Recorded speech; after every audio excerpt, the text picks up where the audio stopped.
News 18 digital ಕಂಟೆಂಟ್ಗೆ ಸ್ವಾಗತ. ನಾನು ಬಾಗಲಕೋಟೆ ಜಿಲ್ಲಾ ವರದಿಗಾರ ಮಂಜುನಾಥ್ ತಳವಾರ್. ಬಾಗಲಕೋಟೆಯ ಉಪಸಮರಕ್ಕೆ ಈಗಾಗಲೇ ಕೇಂದ್ರ ಚುನಾವಣಾ ಆಯೋಗ ಮುಹೂರ್ತವನ್ನ ಫಿಕ್ಸ್ ಮಾಡಿದೆ. ಮಾರ್ಚ್ 23ನೇ ತಾರೀಕಿಗೆ ನಾಮಪತ್ರವನ್ನು ಸಲ್ಲಿಸೋದಕ್ಕೆ ಕೊನೆ ದಿನಾಂಕವನ್ನ ನೀಡಿದೆ. ಏಪ್ರಿಲ್ 9ನೇ ತಾರೀಕಿಗೆ ಮತದಾನ ಪ್ರಕ್ರಿಯೆ ನಡೆಯುತ್ತೆ. ಮಾರ್ಚ್ 4ನೇ ತಾರೀಕಿಗೆ ಅಭ್ಯರ್ಥಿಗಳ ಹಣೆಬರ ಹೊರಗಡೆ ಬೀಳುತ್ತೆ. ಈಗಾಗಲೇ ದಿನಾಂಕ ಘೋಷಣೆ ಆಗಿರೋದ್ರಿಂದಾಗಿ ಸಹಜವಾಗಿ ಅಭ್ಯರ್ಥಿಗಳ ಆಯ್ಕೆ ವಿಚಾರ ಆಗಿರಬಹುದು ಮತ್ತು ಸ್ಥಳೀಯ ಮಟ್ಟದಲ್ಲಿ ಇರತಕ್ಕಂತಹ ಅಸಮಾಧಾನ ಭಿನ್ನಾಭಿಪ್ರಾಯಗಳನ್ನ ಸರಿಪಡಿಸುವಂತಹ ಹಿನ್ನೆಲೆಯಲ್ಲಿ ಬಿಜೆಪಿ ಮತ್ತು ಕಾಂಗ್ರೆಸ್ ಪಕ್ಷ ಎರಡೂ ಪಕ್ಷದಲ್ಲಿಯೂ ಕೂಡ ಈ ಒಂದು ಪ್ರಕ್ರಿಯೆಗೆ ಇದೀಗ ವೇಗ ಸಿಕ್ಕಂತಾಗಿದೆ. ಯಾಕಂತಂದ್ರೆ ಕೇವಲ ಇನ್ನೇನು 5-6 ದಿನಗಳಲ್ಲಿ ನಾಮಪತ್ರ ಸಲ್ಲಿಕೆ ದಿನ ಬರೋದ್ರಿಂದಾಗಿ ಹೀಗಾಗಿ ಸಹಜವಾಗಿ ಈ ಒಂದು ತರಾತುರಿಯಲ್ಲಿ ಇಂತಹ ಒಂದು ಸಮಸ್ಯೆಗಳನ್ನ ಇತ್ಯರ್ಥಪಡಿಸುವಂತದ್ದು ಅನಿವಾರ್ಯತೆ ಎದುರಾಗಿರುವಂತದ್ದು. ಇದೀಗ ಕಾಂಗ್ರೆಸ್ ಮತ್ತು ಬಿಜೆಪಿಯಲ್ಲಿ ಇರ್ತಕ್ಕಂತಹ ಅಭ್ಯರ್ಥಿಗಳ ಆಯ್ಕೆ ಪ್ರಕ್ರಿಯೆ ಯಾವೆಲ್ಲ ರೀತಿಯಾಗಿ ನಡೀತಾ ಇದೆ ಮತ್ತು ಇಲ್ಲಿರ್ತಕ್ಕಂತಹ ಕ್ಷೇತ್ರದಲ್ಲಿರ್ತಕ್ಕಂತಹ ಬಲ ಯಾವ ರೀತಿಯಾಗಿದೆ ಅನ್ನೋದ್ರ ಬಗ್ಗೆ ಒಂದಿಷ್ಟು ಮಾಹಿತಿಯನ್ನ ನಾನು ನಿಮ್ಮ ಮುಂದೆ ಇಡ್ತಾ ಹೋಗ್ತೀನಿ. ಉಪಚುನಾವಣೆಯಲ್ಲಿ ಕಾಂಗ್ರೆಸ್ ಮತ್ತು ಬಿಜೆಪಿ ಇರ್ತಕ್ಕಂತಹ ಅಭ್ಯರ್ಥಿಗಳ ಆಯ್ಕೆ ವಿಚಾರ ಎಲ್ಲಿ ಯಾವ ಹಂತಕ್ಕೆ ಬಂದಿದೆ ಅನ್ನೋದ್ರ ಬಗ್ಗೆ ಒಂದಿಷ್ಟು ಮಾಹಿತಿಯನ್ನು ನೀಡ್ತೀನಿ. ಪ್ರಮುಖವಾಗಿ ಕಾಂಗ್ರೆಸ್ ಪಕ್ಷದಿಂದ ಹೇಳೋದಾದ್ರೆ ಏನು ದಿವಂಗತ ಎಚ್ ವೈ ಮೇಟಿ ಅವರಿಂದ ತೆರವಾದಂತಹ ಕ್ಷೇತ್ರಕ್ಕೆ ಇಲ್ಲಿ ಬಹುತೇಕವಾಗಿ ಎಚ್ ವೈ ಮೇಟಿ ಅವರ ಕುಟುಂಬದಲ್ಲೇ ಟಿಕೆಟ್ ಸಿಗುತ್ತೆ ಅನ್ನುವಂತಹ ಮಾತು ಆರಂಭದಿಂದನೂ ಕೂಡ ಕೇಳಿ ಬಂದಿತ್ತು. ಆ ಒಂದು ಸಂದರ್ಭದಲ್ಲಿ ಕುಟುಂಬದಲ್ಲೇ ಒಂದಿಷ್ಟು ಶೀತಲ ಸಮರ, ಅಂದ್ರೆ ಉಮೇಶ್ ಮೇಟಿ ಅವರಿಗೆ ಟಿಕೆಟ್ ಅನ್ನ ಕೊಡ್ಬೇಕಾ, ಮಲ್ಲಿಕಾರ್ಜುನ್ ಮೇಟಿ ಅವರಿಗೆ ಟಿಕೆಟ್ ಕೊಡ್ಬೇಕಾ ಅನ್ನುವಂತಹ ಒಂದು ವಿಚಾರ ಬಂದಂತಹ ಸಂದರ್ಭದಲ್ಲಿ ಇಲ್ಲಿ ಉಮೇಶ್ ಮೇಟಿ ಅವರಿಗೆ ಟಿಕೆಟ್ ಕೊಡಿಸ್ಬೇಕು ಅನ್ನುವಂಥದ್ದು ಒಂದು ಬಣದ ವಾದ ಆಗಿದ್ರೆ, ಮಲ್ಲಿಕಾರ್ಜುನ್ ಮೇಟಿ ಅವರಿಗೆ ಟಿಕೆಟ್ ಕೊಡಿಸಿದ್ರೆ ಸೂಕ್ತ ಅನ್ನುವಂಥದ್ದು ಮತ್ತೊಂದು ಬಣದ ವಾದ ಆಗಿತ್ತು. ಈ ಒಂದು ಗೊಂದಲದ ವಾತಾವರಣದಲ್ಲಿ ಯಾರಿಗೆ ಟಿಕೆಟ್ ಕೊಡಬೇಕು ಅನ್ನುವಂತಹ ವಿಚಾರದಲ್ಲಿ ಸುಮಾರು ತಿಂಗಳುಗಳಿಂದ ಕ್ಷೇತ್ರದಲ್ಲೇ ಬೀಡು ಬಿಟ್ಟು ಕೆಪಿಸಿಸಿ ತಂಡ ಆಗಿರ್ಬೋದು ಮತ್ತು ಚುನಾವಣೆ ಉಸ್ತುವಾರಿ ಹೊತ್ತಿರುವಂತಹ ಸತೀಶ್ ಜಾರಕಿಹೊಳಿ ಅವರ ತಂಡ ಆಗಿರ್ಬೋದು ಈ ಒಂದು ಸಮೀಕ್ಷೆಯನ್ನು ನಡೆಸುವ ಮೂಲಕ ಯಾರಿಗೆ ಟಿಕೆಟ್ ಅನ್ನು ಕೊಟ್ಟಂತ ಸಂದರ್ಭದಲ್ಲಿ ಹೆಚ್ಚು ಅನುಕೂಲಕರವಾದಂತಹ ವಾತಾವರಣ ಸೃಷ್ಟಿಯಾಗುತ್ತೆ ಅನ್ನುವಂಥದ್ರ ಬಗ್ಗೆ ಒಂದು ಸಮೀಕ್ಷೆಯನ್ನ ಮಾಡಿ ಇಲ್ಲಿ ವರದಿಯನ್ನು ತಯಾರಿಸುವಂತ ಕೆಲಸವನ್ನು ಮಾಡಿತ್ತು. ಆದರೆ ಇತ್ತೀಚೆಗೆ ಆರಂಭದಲ್ಲಿ ಗ್ರಾಮೀಣ ಭಾಗದಲ್ಲಿ ಉಮೇಶ್ ಮೇಟಿ ಅವರ ಹೆಸರು ಹೆಚ್ಚಾಗಿ ಕೇಳಿ ಬಂದಿತ್ತು. ಅದೇ ರೀತಿಯಾಗಿ ಅಲ್ಲಿರ್ತಕ್ಕಂಥ ಕೆಲವೊಂದಿಷ್ಟು ಗ್ರಾಮೀಣ ಭಾಗದ ಮುಖಂಡರುಗಳು ಉಮೇಶ್ ಮೇಟಿ ಅವರಿಗೆ ಟಿಕೆಟ್ ಕೊಟ್ಟಂತ ಸಂದರ್ಭದಲ್ಲಿ ಸೂಕ್ತ ಎನ್ನುವಂತಹ ಅಭಿಪ್ರಾಯಗಳನ್ನು ವ್ಯಕ್ತಪಡಿಸಿದ್ದಾರೆ ಅನ್ನುವಂಥದ್ದು ಚರ್ಚೆ ಆಗಿತ್ತು. ಅದಾದ ಬಳಿಕ ನಗರ ಪ್ರದೇಶದಲ್ಲಿರುವಂತಹ ಕೆಲವೊಂದಿಷ್ಟು ಮುಖಂಡರುಗಳು ಮಲ್ಲಿಕಾರ್ಜುನ್ ಮೇಟಿ ಅವರಿಗೆ ಟಿಕೆಟ್ ಕೊಟ್ಟರೆ ಸೂಕ್ತ ಆಗುತ್ತೆ ಅನ್ನುವಂಥದ್ದನ್ನ ಅಭಿಪ್ರಾಯಗಳನ್ನು ವ್ಯಕ್ತಪಡಿಸಿದ್ದಾರೆ ಅನ್ನುವಂಥದ್ದು ಹಿನ್ನೆಲೆಯಲ್ಲಿ ಒಂದಿಷ್ಟು ಚರ್ಚೆ ಆಗಿತ್ತು. ಹೀಗಾಗಿನೇ ಇಬ್ಬರ ನಡುವೆ ಕೂಡ ನೇರ ಪೈಪೋಟಿ ಇತ್ತು. ಹೀಗಾಗಿ ಯಾರಿಗೆ ಟಿಕೆಟ್ ಕೊಡಬೇಕು ಅನ್ನುವಂತಹ ಗೊಂದಲ ಇತ್ತು. ಈ ಮಧ್ಯೆನೇ ಏನು ಇಬ್ಬರು ಹೆಣ್ಣು ಮಕ್ಕಳು, ಒಂದ್ ಕಡೆ ಬಾಯಕ್ಕ ಮೇಟಿ ಅವರಾಗಿರ್ಬೋದು, ಮತ್ತೊಂದ್ ಕಡೆ ಮಹಾದೇವಿ ಮೇಟಿ ಆಗಿರ್ಬೋದು. ಬಾಯಕ್ಕ ಮೇಟಿ ಅವರು ಎಲ್ಲೂ ಕೂಡ ಬಹಿರಂಗವಾಗಿ ಹೇಳದೇ ಇದ್ರು ಕೂಡ ಮಹಾದೇವಿ ಮೇಟಿ ಅವರು ಸೋಷಿಯಲ್ ಮೀಡಿಯಾ ಮೂಲಕ ಟಿಕೆಟ್ ಬೇಡಿಕೆ ಇಟ್ಟಿದ್ರು. ಒಂದಿಷ್ಟು ಕ್ಷೇತ್ರದಲ್ಲಿರುವಂತಹ ಕಾರ್ಯಕರ್ತರ ಅಸಮಾಧಾನ ಮತ್ತು ಒಂದಿಷ್ಟು ವ್ಯಕ್ತಿಗಳ ವಿರುದ್ಧ ನೇರವಾಗಿ ಏನು ಆರೋಪಗಳನ್ನು ಮಾಡುವ ಮೂಲಕ ಒಂದು ಗೊಂದಲ ಸೃಷ್ಟಿ ಮಾಡುವಂತಹ ಪ್ರಯತ್ನವನ್ನು ಮಾಡಿದ್ರು. ಅದರಿಂದಾಗಿನೇ ಇತರೆ ಆಕಾಂಕ್ಷಿಗಳು ಕೂಡ ಅಲರ್ಟ್ ಆಗಿದ್ರು. ಅಂದ್ರೆ ಒಂದು ವೇಳೆ ಮೇಟಿ ಅವರ ಕುಟುಂಬದಲ್ಲಿ ಇಲ್ಲಿ ಹೊಂದಾಣಿಕೆ ಆಗದೆ ಹೋದ್ರೆ, ಇಲ್ಲಿ ಏನಾದ್ರೂ ಗೊಂದಲಗಳಾದ್ರೆ ನಮಗೆ ಅವಕಾಶವನ್ನ ಕೊಡಿ ಅಂತ ಹೇಳುವಂತ ಹಿನ್ನೆಲೆಯಲ್ಲಿ ಮಾಜಿ ಸಚಿವ ಅಜಯ್ ಕುಮಾರ್ ಸರ್ನಾಯಕ್ ಅವರಾಗಿರ್ಬೋದು, ಏನು ಮಹಿಳಾ ಕಾಂಗ್ರೆಸ್ ಘಟಕದ ಜಿಲ್ಲಾ ಅಧ್ಯಕ್ಷ ಆಗಿದ್ದಂತಹ ರಕ್ಷಿತಾ ಇಟಿ ಅವರಾಗಿರ್ಬೋದು, ಏನು ಕಾಂಗ್ರೆಸ್ ಪಕ್ಷದ ಮುಖಂಡರಾಗಿರುವಂತಹ ಸಂತೋಷ್ ಹೊಕ್ರಾಣಿ ಆಗಿರ್ಬೋದು, ಈ ರೀತಿಯಾಗಿ ಒಂದಿಷ್ಟು 3-4 ಜನ ನಾಯಕರು ಟಿಕೆಟ್ಗಾಗಿ ಬೇಡಿಕೆ ಇಟ್ಟಿದ್ರು. ಮತ್ತೊಂದು ಕಡೆ ನಿಗಮ ಮಂಡಳಿಯ ಆಕಾಂಕ್ಷೆಯನ್ನು ಹೊಂದಿದ್ದಂತಹ ಪ್ರಕಾಶ್ ತಪ್ಶೆಟ್ಟಿ ಅವರು ಕೂಡ ನಮಗೆ 2.5 ವರ್ಷಗಳ ಕಾಲ ಆಯಿತು ನಿಗಮ ಮಂಡಳಿ ಸ್ಥಾನವನ್ನು ನೀಡ್ತೀವಿ ಅನ್ನುವಂತ ಭರವಸೆ ನೀಡಿದ್ರು, ಅದೇ ಈಡೇರಿಲ್ಲ ಅನ್ನುವಂತ ಅಸಮಾಧಾನ ಕೂಡ ಹೊರೆ ಹಾಕಿದ್ರು.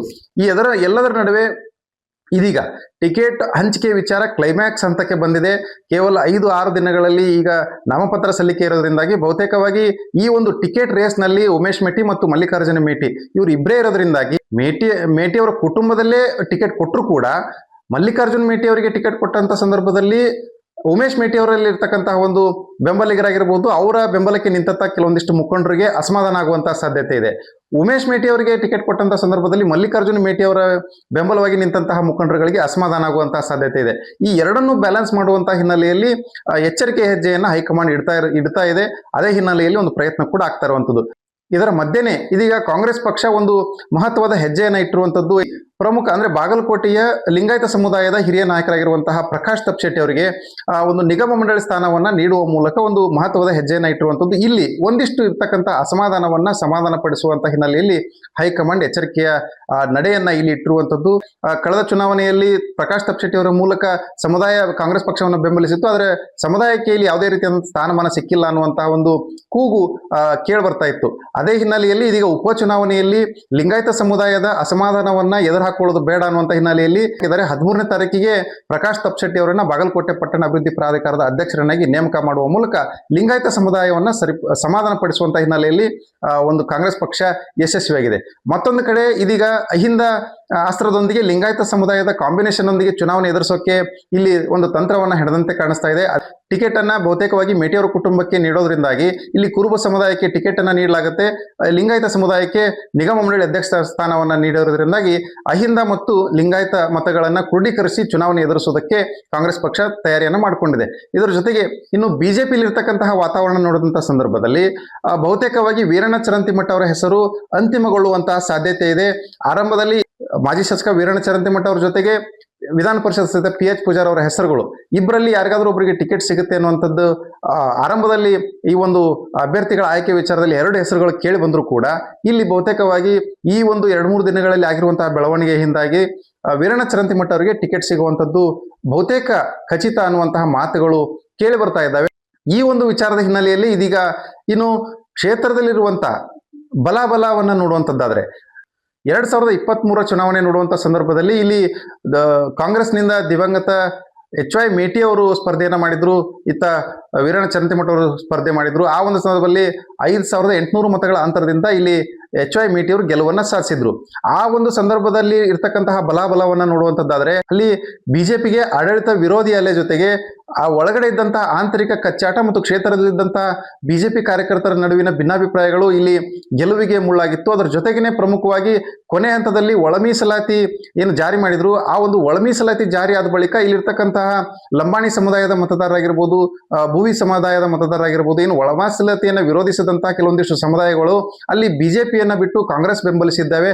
ಅದೇ ಹಿನ್ನೆಲೆಯಲ್ಲೇ ಬಿಜೆಪಿಗೆ ಆ ಒಂದು ಹಿನ್ನಡೆ ಅನುಭವಿಸುವಂತಹ ಪರಿಸ್ಥಿತಿ ಎದುರಾಗಿತ್ತು. ಆದರೂ ಕೂಡ ರಾಜ್ಯಾದ್ಯಂತ ನೋಡುವಂತಹ ಸಂದರ್ಭದಲ್ಲಿ ಬಾಗಲಕೋಟೆಯಲ್ಲಿ ಏನು ಒಂದ್ ಕಡೆ ಮಲ್ಲಿಕಾರ್ಜುನ್ ಚರಂತಿಮಠ ಅವರ ಬಂಡಾಯ ಸ್ಪರ್ಧೆ, ಮತ್ತೊಂದು ಕಡೆ ಬಿಜೆಪಿಯಲ್ಲಿ ಇರ್ತಕ್ಕಂತಹ ಏನು ಕಾರ್ಯಕರ್ತರ ಭಿನ್ನಾಭಿಪ್ರಾಯ ಮತ್ತು ಒಳ ಮೀಸಲಾತಿಯ ಹೊಡೆತ, ಈ 3 ವಿಚಾರಗಳಲ್ಲಿಯೂ ಕೂಡ ನೋಡಿದಂತಹ ಸಂದರ್ಭದಲ್ಲಿ ಅಲ್ಪ ಮತಗಳಲ್ಲಿ ಕಾಂಗ್ರೆಸ್ ಪಕ್ಷ ಗೆಲುವನ್ನ ಸಾಧಿಸಿತ್ತು. ಅಲ್ಲಿ 5800 ಮತಗಳ ಅಂತರ ಮಾತ್ರ ಇರುವಂತದ್ದು. ಅದೇ ಒಂದು ರಿಸಲ್ಟ್ ಅನ್ನು ನೋಡಿದಾಗ ಗೊತ್ತಾಗುತ್ತೆ ಇದು ಬಾಗಲಕೋಟೆಯಲ್ಲಿ ಬಿಜೆಪಿಗೆ ಒಂದು ಭದ್ರ ನೆಲೆ ಇದೆ.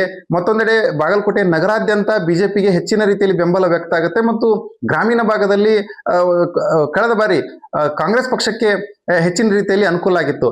ಆ ಒಂದು ಬಲವನ್ನ ನೋಡುವಂತ ಸಂದರ್ಭದಲ್ಲಿ ಈ ಬಾರಿ ಈ ಉಪಚುನಾವಣೆಯಲ್ಲಿ ಇರ್ತಕ್ಕಂಥ ಅಖಾಡವನ್ನ ನೋಡುವಂತ ಸಂದರ್ಭದಲ್ಲಿ ಇದೀಗ ಕಾಂಗ್ರೆಸ್ ಪಕ್ಷದ ನಾಯಕರು ಏನು ಲಿಂಗಾಯತ ಮತ್ತು ಅಹಿಂದ ಮತಗಳನ್ನ ಕ್ರೋಢೀಕರಿಸಿ ಚುನಾವಣೆ ಎದುರಿಸೋಕೆ ಮುಂದಾಗಿರುವಂಥದ್ದು. ಯಾಕಂತಂದ್ರೆ ಸಹಜವಾಗಿ ಬಾಗಲಕೋಟೆ ಕ್ಷೇತ್ರದಲ್ಲಿ ಹಿಂದುತ್ವ ಮತ್ತು RSS ನ ಭದ್ರ ನೆಲೆ ಇರೋದ್ರಿಂದಾಗಿ ಇಲ್ಲಿ ಲಿಂಗಾಯತ ಸಮುದಾಯದ ಮತಗಳು ಕೂಡ ಸಾಕಷ್ಟು ಹೆಚ್ಚಿನ ರೀತಿಯಲ್ಲಿ ಇರೋದ್ರಿಂದಾಗಿ ಲಿಂಗಾಯತ ಸಮುದಾಯದ ಪ್ರಾಬಲ್ಯ ಇರುವಂತಹ ಕ್ಷೇತ್ರ ಆಗಿರೋದ್ರಿಂದಾಗಿ ಇಲ್ಲಿ ಕೇವಲ ಅಹಿಂದ ಅಸ್ತ್ರವನ್ನ ಪ್ರಯೋಗಿಸಿದಂತಹ ಸಂದರ್ಭದಲ್ಲಿ ಯಶಸ್ಸು ಸಿಗೋದು ಕಡಿಮೆ ಅನ್ನುವಂತಹ ಹಿನ್ನೆಲೆಯಲ್ಲಿ ಒಂದು ಎಚ್ಚರಿಕೆ ಹೆಜ್ಜೆಯನ್ನು ಇಟ್ಕೊಂಡು ಇದೀಗ ಪ್ರಕಾಶ್ ತಪ್ಶೆಟ್ಟಿ ಅವರಿಗೆ ನಿಗಮ ಮಂಡಳಿ ಸ್ಥಾನವನ್ನು ನೀಡುವ ಮೂಲಕ ಅಹಿಂದ ಮತಗಳೊಂದಿಗೆ ಲಿಂಗಾಯತ ಮತಗಳನ್ನು ಕ್ರೋಢೀಕರಿಸಿ ಈ ಒಂದು ಚುನಾವಣೆ ಎದುರಿಸೋದಕ್ಕೆ ಕಾಂಗ್ರೆಸ್ ಪಕ್ಷ ಸಿದ್ಧ ಆಗಿದೆ.